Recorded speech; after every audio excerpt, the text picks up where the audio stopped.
चटकलया जोरिया चरवा मांगे मोरे गहनवा हो। चटकलया जोरिया चरवा मांगे मोरे गहनवा हो। चटकलया जोरिया चरवा मांगे मोरे गहनवा हो। चटकलया जोरिया चरवा मांगे मोरे गहनवा हो। सासू के जगाई त ससुर उनकी लगवा हो। सासू के जगाई त ससुर उनकी लगवा हो।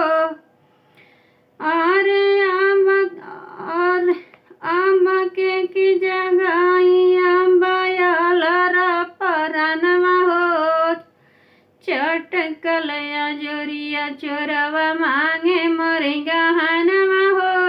चटकलया जोरिया चोरवा मांगे मोरे गहनवा हो।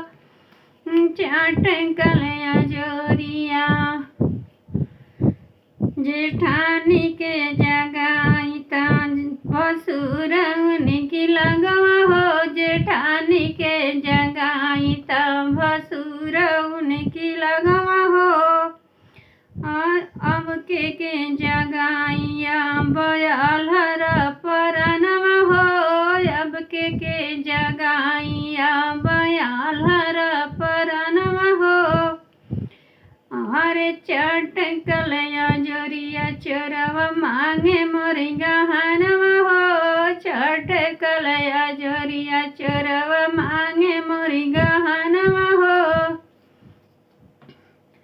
अरे चटकलया जोरिया चोरवा मांगे मोरे गहनवा हो। चटकलया जोरिया चोरवा मांगे मोरे गहनवा हो।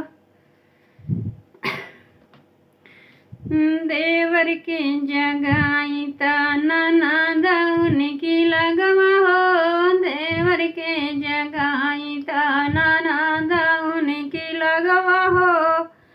अरे अब के जगाई अम्बयल परनवा हो। अब के जगाई चालयल परनवा हो। और चटकलया जोरिया चोरवा मांगे मोरे गहनवा हो। चटकलया जोरिया चोरवा मांगे मोरे गहनवा हो। चटकलया जोरिया।